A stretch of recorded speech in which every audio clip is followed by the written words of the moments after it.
Well, after the close, Apple posted financial results that mostly beat the street, showing that they can actually make money beyond devices. Here now to discuss, Eric Schiffer, Patriarch Organization Chairman and CEO and Chairman of Reputation Management Consultants, along with the cyber guy, Kurt Knudsen, who, of course, is a tech expert. Kurt, let me ask you, you've had a chance to look at those Apple results. I was impressed with services. Big number, billions of dollars, huge growth, maybe proving they've got a second act beyond devices.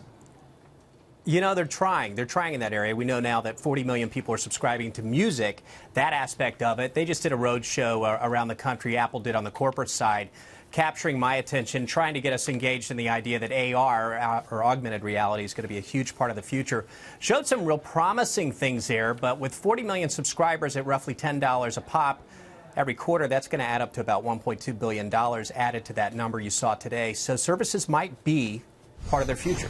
You know, Eric, one of the big news items is $100 billion buyback, increasing the dividend. I think it's fantastic if you're a shareholder. I think it's also going to be political fodder tomorrow morning.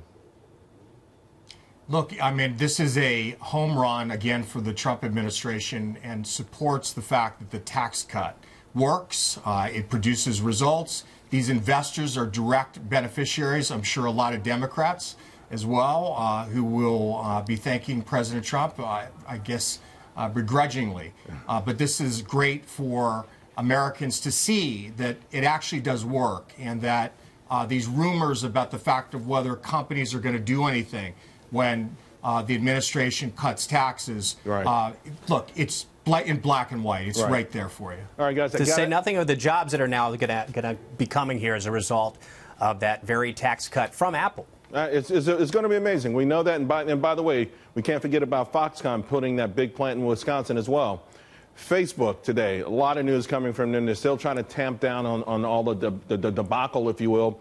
They also announced that they're launching a dating feature. So I got to ask you, I'll ask you first, Kurt. I mean, is America ready for Facebook to handle to hook us up, right? I mean, are we ready for that, to have that information?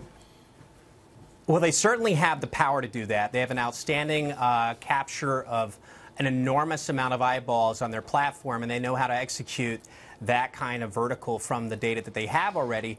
Do you and I want to meet there and date people? No, I don't. But fact is, I think this poses some threat to Match and other leading dating apps. And at the same time, after somebody put some new batteries into Mark Zuckerberg today at the F8 conference that he's leading, the robot CEO himself did announce as well some new tools that have some people ticked off on the developer side. Right. That was a developers conference, but they're walking this thin line, right? Because they've got to find a way to make people feel like they care about their data and they won't abuse it. And Eric, you had an interesting tweet on this. There's a perception that Facebook has been burning in ashes, but that Instagram is untouchable. But I think that's the public disconnect and even Congress's disconnect. All it requires is one high-profile incident. Like what? I think another incident in which, data has been usurped, it's been used, it's been fleeced, the public has been fleeced of their privacy, and then Instagram is going to get it, and they're going to go through the same type of tirade with the tarring and the feathers that we saw that Facebook has gone through.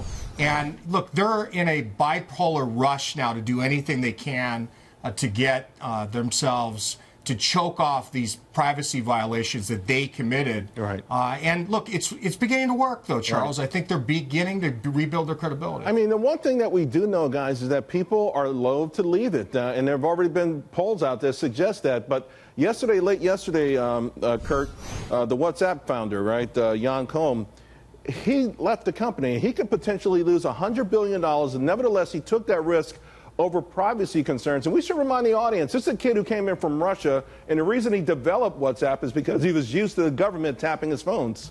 Mm-hmm.